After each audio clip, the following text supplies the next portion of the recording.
Even establishment کے حوالے سے ہمیشہ ان کا رویہ دوستانہ رہا. تو میرا خیال ہے کہ مجھ سے قرآن جو ہے وہ جو حفاظ ہوتے ہیں ان کو زیادہ آتا ہوگا تو ان کو اس آیت کا مطلب بھی مجھ سے زیادہ سمجھ آئے.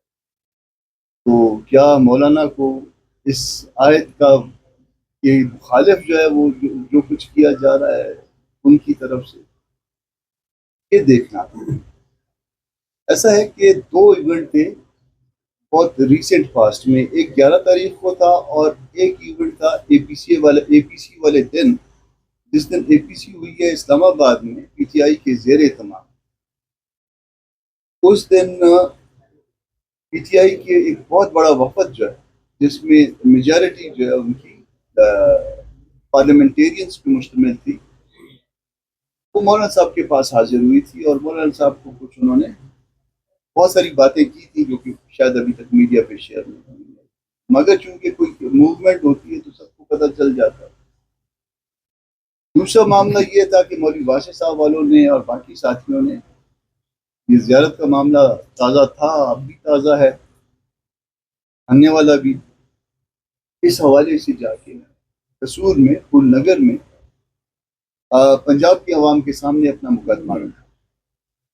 اور جب پنجاب کے عوام کے سامنے ان کا مقدمہ رکھا تو پنجاب کے عوام کو ایک دوسری تصویر دکھائی جاتی ہے. تو اس سے سوچ تبدیل ہوئی. میں کہیں بیٹھا ہوا تھا تو مجھے اس شخص نے کہا میں اس کو نہیں پہچانتا تھا وہ مجھے پہچانتا تھا کہ تقریر کے امیڈیٹلی بعد اس نے کہا کہ پنجاب میں مولانا کی پہلے 10% فالوئنگ تھی اس اسپیچ کے بعد 25% فالوئنگ تھی. اب ایک دم جو ہے کوئی اتنا اوپر جاتا ہے تو پھر اس کے بعد آپ کے مخالفین بھی بہت جو ہے شدت کے ساتھ آپ کے اوپر وار شروع کر دیتے ہیں. اس سے پہلے کہ آگے بات کروں ایک چیز آپ کو جو ہے کیونکہ آپ سارے نوجوان ہیں نسبتاً اور اس ہسٹری کا آپ کو پتہ نہیں ہوگا کہ 70 کے الیکشن میں وہ کہ پنجاب میں پیپلز پارٹی جیتی تھی مگر کسی دوست کو یہ پتا ہے کہ دوسرے نمبر پہ پولیٹیکل پارٹی کون سی تھی؟ کسی کے ذہن میں ہے یہ کہ دوسرے نمبر پہ پنجاب میں پولیٹیکل پارٹی کون سی تھی؟ کسی دوست کو پتا ہے؟ جے یو آئی تھی. اس کے اوپر ذرا سرچ کریے. دوسرے نمبر سے مختلف جتھے نکلے جنہوں نے دستور کے مخالف بیانیہ اپنا لیا. نتیجہ یہ ہوا کہ وہ آہستہ آہستہ جے یو آئی نیچے کی طرف گئی. اب مولانا کی کیا؟ مولانا نے سب کچھ ریوائیو کیا. بلوچستان میں جمعیت علماء اسلام جیتتی ہے یا ہارتی ہے پہلے 3 نمبر میں یا جیتنے والے میں یا رنر اپ میں یا تیسرے نمبر پہ آنے والے میں 3 نمبر میں آپ کا جمعیت علماء اسلام کا کینڈیڈیٹ ہوتا. تقریباً یہی حال خیبر پختونخوا کا ہے.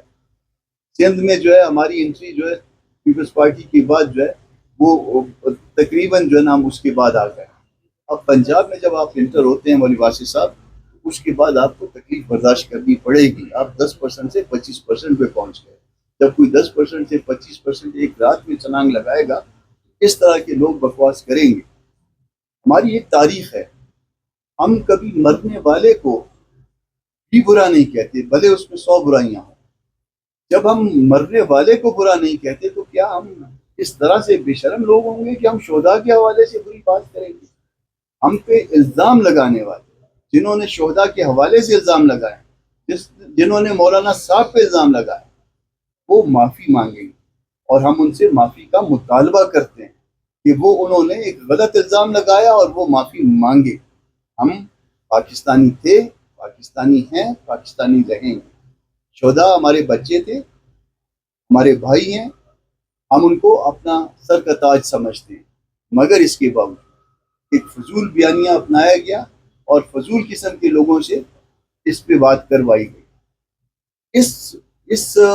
یہ جو اجلاس ہونے جا رہا ہے آل پاکستان جمعیت کے جو وکلا ہیں جمعیت سے تعلق رکھنے والے وکلا ہیں جس کے صوبائی صدر ہیں ہمارے ملک خلیل صاحب اس کو اس لیے جو ہے تکلیف دی جا رہی ہے. ان کو بلوچستان والوں کو پنجاب والوں کو خیبر پختونخوا والوں کو ایون آزاد کشمیر اور گلگت بلتستان والوں کو اور سندھ والوں کو کہ شاید میں جب مولانا کا بیان سنتا ہوں، مولوی واصف صاحب جب آپ مولانا کا بیان سنتے ہیں، عین اللہ شمس صاحب ان کا بیان سنتے ہیں، صاحبزادہ صاحب سنتے ہیں، ہم شاید کسی تعصب کا شکار نہ ہوں۔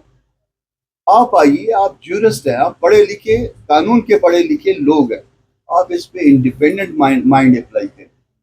اس میں کتنی بات مولانا نے قانون کے خلاف کی ہے یا خدا نخواستہ شہداء کے خلاف کی، اور ان کی رائے لینے کے لیے ان سب کو تکلیف دی جا رہی ہے۔ اتوار کو انشاءاللہ کنونشن ہوگا، وفد جو ہے یہاں سے شرکت کرے گا، اپنا ملک صاحب کی قیادت میں، اللہ دوست صاحب کی قیادت میں، ان کی جو کیبنٹ ہے ان کی قیادت میں، ایک پورا بلوچستان سے وفد آئے گا، اسی طرح سے سب صوبوں سے، آزاد کشمیر سے، گلگت بلتستان سے لوگ شرکت کریں گے، اور یہ ساری تقریر ان کے سامنے رکھی جائے گی کہ بھئی آپ قانون کو جاننے والے افراد ہیں، آپ بتائیے کہ اس میں کون سی بات خراب ہے، اور یہ پھر اس کے اوپر اپنی رائے دیں گی۔ اس کے بعد ہم اپنا جو نا نیریٹو، بکلا کا جو یہ جمعیت کا ونگ ہے وہ اپنا نیریٹو مرتب کرے گا اور وہ عوام کے سامنے رکھے گا۔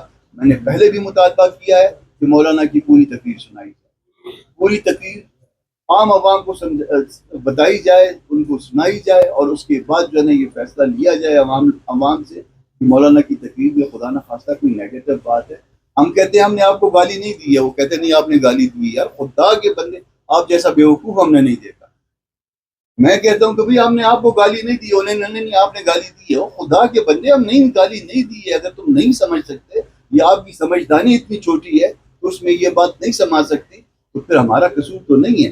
ہم اپنے کہنے کے ذمہ دار ہیں، آپ کی سمجھ کے ذمہ دار نہیں۔ آپ کا بہت شکریہ۔